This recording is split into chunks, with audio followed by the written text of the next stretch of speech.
From my perspective, Trump's so-called 28-point peace proposal for Ukraine goes straight to the heart of what this war is really about, and the reaction to it inside the American and European establishments tells you everything you need to know. 3 points are absolutely central: limits on the size and structure of the Ukrainian army, Ukraine's NATO membership, and the status of territories now under Russian control, including Crimea. From Russia's point of view, and frankly from any honest strategic analysis, those three issues are the core of the conflict. You can criticize Russia's decision to invade a sovereign state and call it a violation of international law. You can argue about timing, execution, and cost.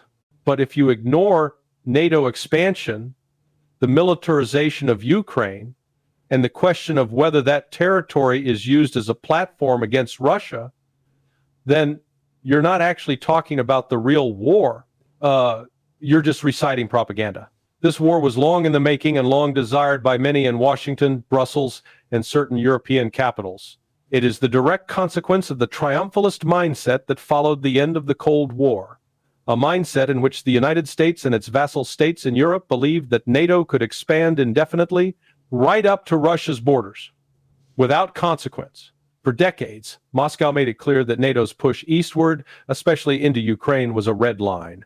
That concern wasn't some paranoid fantasy. It was a rational security grievance about encirclement, missile basing, and hostile military infrastructure on Russia's doorstep. Yet Washington treated it with open contempt. The attitude was, we won the Cold War, we set the rules. What are the Russians going to do about it? If any peace arrangement strips out serious, enforceable limits on the Ukrainian army, dodges the question of NATO membership, and refuses to address the territorial changes since 2014, it becomes a meaningless document. From Russia's point of view, that would simply be a ceasefire that allows NATO to rearm, retrain, and reposition Ukraine as an even more dangerous proxy. The question isn't just how many troops Kyiv is allowed to field, it's what kind of force structure, what doctrine, what weapons will that army possess long-range missiles, drones, and strike systems capable of hitting deep into Russian territory under a NATO umbrella? Will foreign troops, American, British, Polish, other NATO contingents, be allowed on Ukrainian soil in training, advisory, or rotational roles that in practice mean permanent basing?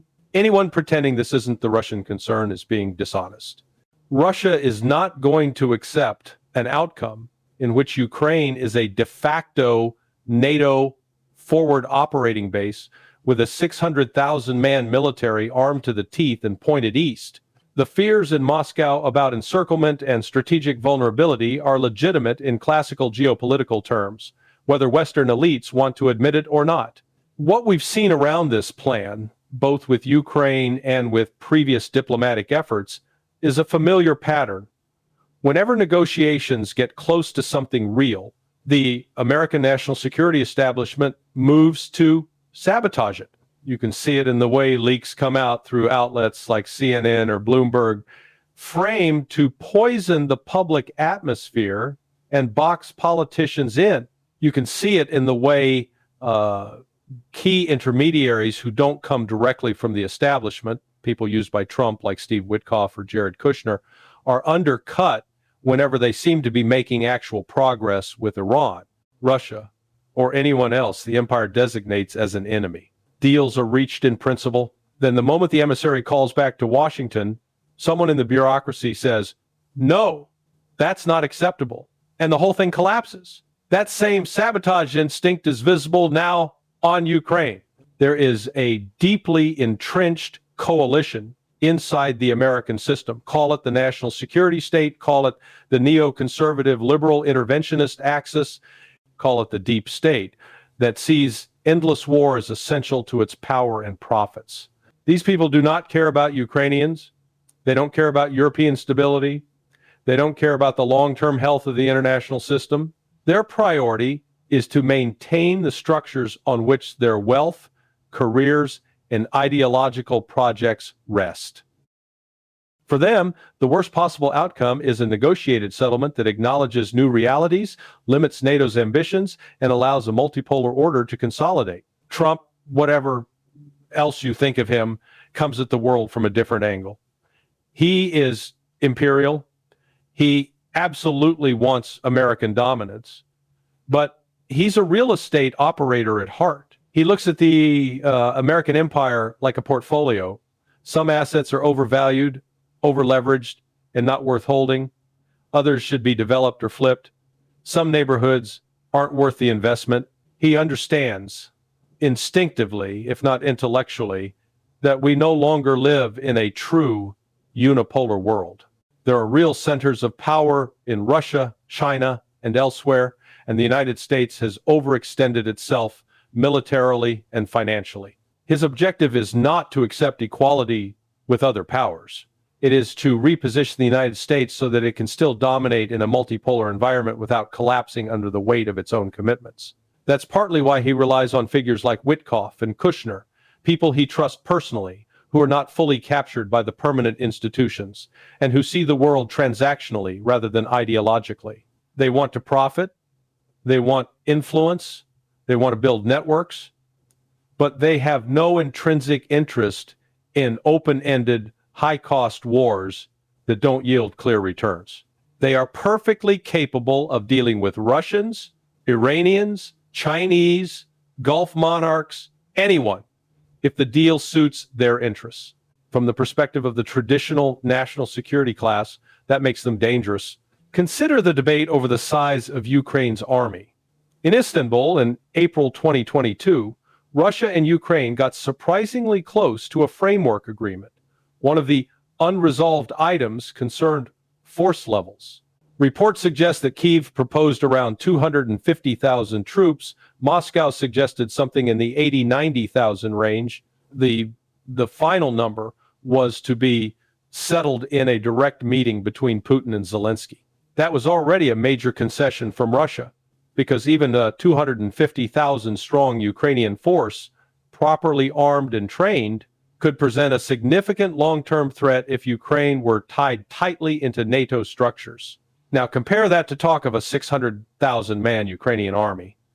For a country of roughly 30 million people, that is an enormous standing military. No European state in peacetime maintains that kind of force relative to population.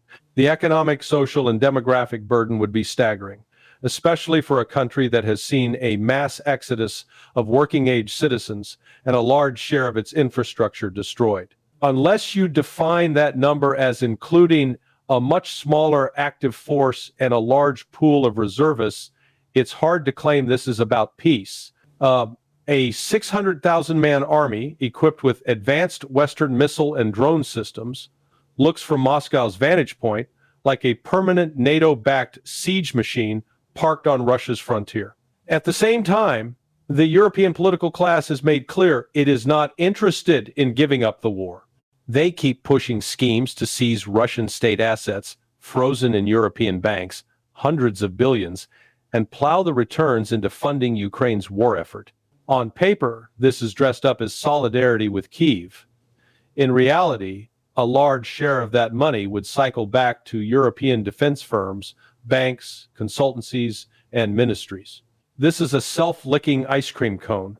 They send money to Ukraine, which is then used to buy European weapons and services, enriching the very people demanding the war be prolonged. The protests and howls from European capitals at the prospect of a serious peace deal are not motivated by concern for Ukrainian democracy. They come from people who fear the end of their gravy train, politicians who have built their entire public persona around being wartime leaders, resisting Russian aggression, bureaucrats whose budgets and authority have ballooned thanks to the conflict, and corporate interests that see Ukraine as a lucrative laundromat for foreign aid and reconstruction funds. Without war, many of these people have nothing to stand on domestically. They are unpopular, their policies at home are failing, and the only narrative that keeps them in office is the alleged existential Russian threat. While this cynical game plays out, the costs for ordinary Russians and Ukrainians are catastrophic. Hundreds of thousands of families on both sides have lost loved ones. Many more must live with crippling wounds, physical and psychological. The land is scarred with unexploded ordnance, chemical residues, and the toxic byproducts of modern warfare. Water and soil will carry that contamination for decades. Veterans will return with PTSD, traumatic brain injuries, moral injury, cancers, respiratory diseases, gastrointestinal disorders, the same long tail of suffering we saw with American soldiers after Vietnam and Iraq. The day the shelling stops is only the beginning of a generational struggle with the consequences. The sooner the shooting ends, the better. But the people who profit from war have every incentive to keep it going. If you zoom out from Ukraine to the broader foreign policy posture of the United States, you see the same pattern of tension between Trump's instincts and the establishment's agenda. Take the case of Venezuela. There is a wing of the American right, represented by figures like Marco Rubio, that is obsessed with regime change in Latin America. These people supported coups, sanctions, economic strangulation, and, if necessary, military action to topple governments they don't like and replace them with pliant regimes. They wrap this in rhetoric about democracy and human rights, but the underlying logic is about control of resources and strategic geography. Within Trump's coalition, there has always been a fault line between those who supported him because they believed he would end pointless foreign wars and those who wanted to use him as a vessel for a more openly aggressive empire. If Trump were to authorize a full-scale invasion of a country like Venezuela, or if he were to recommit the United States to massive long-term military aid to Ukraine, that would split his base. Many of the people who backed him, precisely because he was skeptical of foreign adventures, would feel betrayed. They were not looking for another Bush-style president. They wanted someone who would put American interests, narrowly defined, ahead of global crusades. Rubio's role within this is particularly dangerous because he is not a loud, blundering ideologue in the mold of a Pompeo or a Blinken. He presents as more reserved, less bombastic, but he holds immense power, especially when he occupies both the Secretary of State role and the National Security Advisor role simultaneously, a dual position last held by Henry Kissinger. That combination gives him enormous leverage over both the diplomatic machinery and the strategic planning apparatus. It allows him to shape, block, or sabotage negotiations while publicly appearing aloof or above the fray. We've seen how that works in practice. An envoy goes abroad, reaches tentative agreements with Iran or Russia, and every time he phones back with progress, someone in Washington quietly pulls the rug out. Deals that could de-escalate tensions are killed in the cradle, not because they are bad for Americans in general, but because they are bad for the specific class of people who need permanent tension to justify their budgets and influence. Understanding the competence and ruthlessness of players like Rubio is essential. One can respect their ability to accumulate and exercise power while utterly rejecting the ends they pursue. Now look at Latin America again. Venezuelan President Nicolas Maduro has pointed out that the vast majority of profits from global drug trafficking end up washing through Western financial institutions, particularly in the United States and Europe. Whether you like Maduro or not, that observation is broadly accurate. The big money from illicit flows is not sitting in the pockets of low-level traffickers. It is laundered and parked in respectable banks. Yet Washington frames its military operations, including extrajudicial killings of alleged traffickers at sea, as a noble fight against drugs. The boats destroyed are often tiny fishing vessels or speedboats that would have to refuel a dozen times to reach the U.S. coast. The drug war is a convenient flag to wave, a talking point to generate domestic support. Polling shows how malleable public opinion is. If you ask Americans whether they support blowing up boats at sea to stop drug smugglers, a large majority say yes. When you add details about legal due process, civilian risk, and potential illegality, support plummets. The architects of these policies know this. They don't genuinely believe their own propaganda. They simply understand the need for optics. They require a narrative that gives them sufficient cover to act, even if serious people abroad don't buy it for a second. For other Latin American governments, the message is not, we're protecting you from drugs. The message is, if you defy us, you will be next. What we do to Caracas today, we can do to Managua or Havana tomorrow. The mentality is disturbingly similar to what I saw in Iraq in 2004.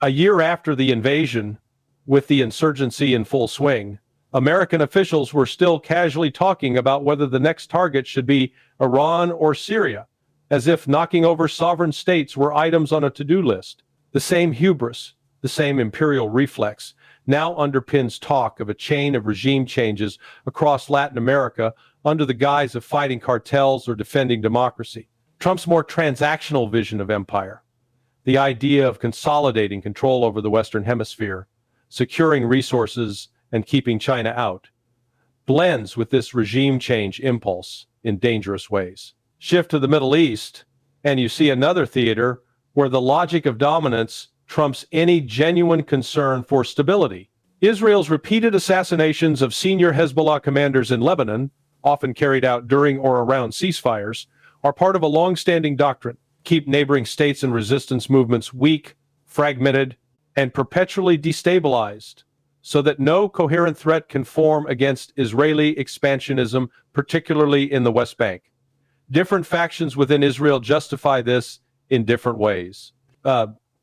Some frame it in secular security terms. We need buffers. We must degrade hostile capabilities.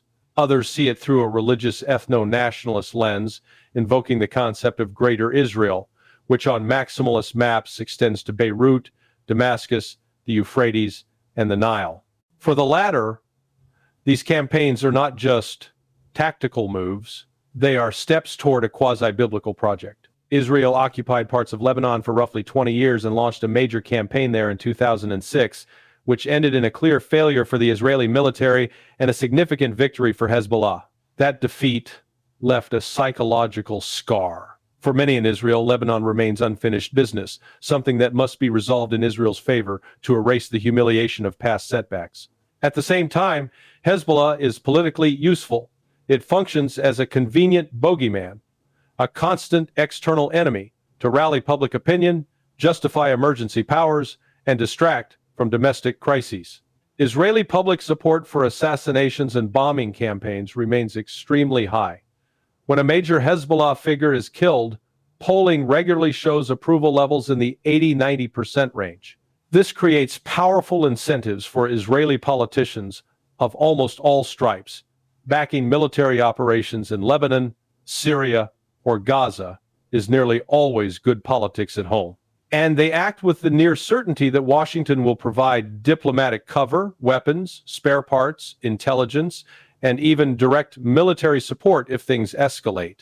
Despite some shifts in American public opinion, particularly among younger voters, the core of the U.S. political class remains committed to what they themselves call an ironclad guarantee for Israel.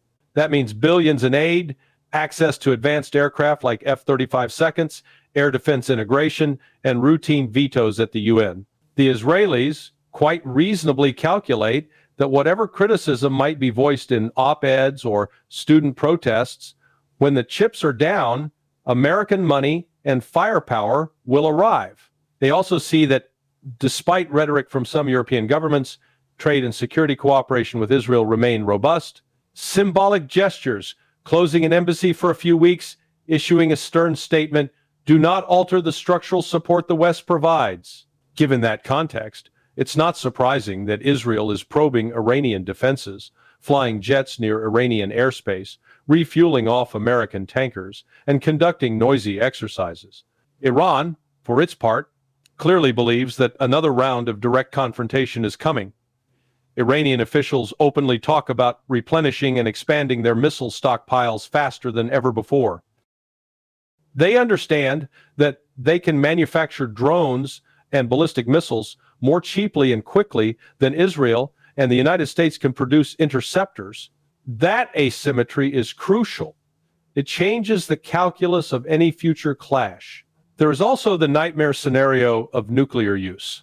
Anyone who looks honestly at Israel's record, decades of occupation, repeated large-scale assaults on civilian populations, targeted assassinations around the world, pioneering the modern car bomb in Lebanon, and now an openly televised campaign of destruction in Gaza, has no basis to be confident that nuclear weapons would never be considered. If a future war with Iran escalated badly for Israel, and if leaders felt that their regional dominance or the survival of their regime was at stake, it would be naive to rule out such a move on moral grounds. The only restraint would be hard strategic calculation. Would a nuclear strike on Iran make Israel safer, or would it trigger uncontrollable blowback?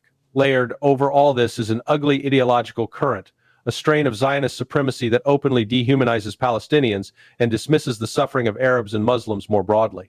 We've watched prominent intellectuals and commentators give prepared speeches, not off-the-cuff remarks, describing Palestinians as obstacles rather than human beings, mocking the idea that the Holocaust teaches us to stand up against atrocities in general, and insisting that the only meaningful lesson is to ensure that Jews can use overwhelming violence without constraint. My Jewish friends are horrified by this rhetoric. They know that it betrays the best of Jewish moral tradition and fuels exactly the kind of chauvinism that has historically threatened Jews themselves. Yet these voices continue to receive book deals, speaking slots, and institutional support from Western elites. That tells you how deeply embedded this ideology remains within the ruling class. From Iran's vantage point, the picture is simple. They are not facing Israel alone. They are confronting a de facto coalition in which NATO states provide intelligence, targeting data, logistics, diplomatic cover, and advanced technology. Iranian officials say that dozens of countries, including European powers, have assisted Israel in operations against Iran. When the German chancellor publicly declares that Israel is doing our dirty work against Tehran, that is not just a rhetorical flourish. It's an admission of shared strategic intent. Under those conditions, it is natural that Iran would look for counterbalancing partnerships with Russia and China. Russia and Iran have already developed a pragmatic partnership forged through shared confrontation with the West. In Syria, they fought on the same side to preserve the Assad government. In Ukraine, Iran supplied Russia with effective drones whose design Russia then industrialized domestically. Both states are under heavy Western sanctions. Both see NATO expansion and American military encroachment as existential threats. That creates a strong basis for cooperation in intelligence, energy, technology, and defense. Decades ago, American politicians like Joe Biden mocked the possibility that Moscow might one day have to turn to Beijing and Tehran as key partners, treating it as an idle threat. Today, that is the reality.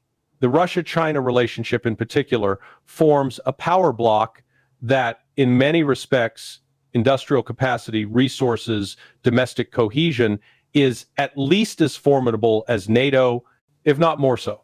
Add Iran's geographic position, its energy resources, its drone and missile expertise, and its networks in the axis of resistance, and you have the makings of a serious counterweight to Western power in Eurasia and the Middle East. The question for Russia is not whether to deepen ties with Iran, that is already happening, but whether to formalize them in a way that creates binding defense obligations, a comprehensive alliance treaty that commits Russia to intervene militarily if Iran is attacked by the United States, Israel, or a coalition of the willing is another matter. From a hard-headed Russian perspective, what is the upside of such a commitment? Moscow can already benefit from Iranian technology, trade, and diplomatic support without tying its hands. If Russia were to sign a NATO-style mutual defense pact with Tehran, Washington and Tel Aviv would likely test it immediately. They would assume Russia is bluffing and proceed with operations against Iran anyway, putting Moscow in an extremely difficult position. Either escalate into a broader war or back down and lose credibility. A more flexible arrangement, strategic cooperation agreements, long-term energy and arms contracts, intelligence sharing mechanisms, provides most of the benefits without that rigid tripwire. We've already seen Russia and Iran sign such strategic documents, and there is every reason to expect more. Meanwhile, Iran may look increasingly to China as a supplier of advanced weapon systems, given delays or cancellations in Russian deliveries of items like the Su-35. Beijing, for its part, has its own calculations about how far it wants to go in challenging U.S. and Israeli preferences in the Middle East. Taken together, all these strands, Ukraine, Latin America, the Middle East, the emerging Russia, China, Iran alignment, point toward the same underlying reality. The era of unquestioned American unipolar dominance is over, but the American establishment refuses to accept that. Rather than negotiate a controlled transition to a stable multipolar order that acknowledges Russia's security concerns and Iran's sovereignty, they cling to a doctrine of permanent expansion, regime change, and military pressure. Trump's instinct, at his most clear-headed, is to adjust to this new reality in a way that preserves American supremacy at lower cost, to concentrate on core interests, cut bad deals loose, and look for transactional arrangements with other major players. That is, in many ways, closer to how Moscow and Beijing already view the world. From Russia's perspective, the path forward is obvious. Insist on binding limits on NATO's military use of Ukraine, secure international recognition, de facto if not de jure, of territorial changes since 2014, deepen ties with partners who reject Western hegemony, and press for an end to a proxy war that is hollowing out Ukraine and draining Europe. The tragedy is that so many in the West would rather see the war continue and Ukraine further destroyed than admit that Russia's core security concerns are legitimate and that the age of absolute American primacy is gone for good.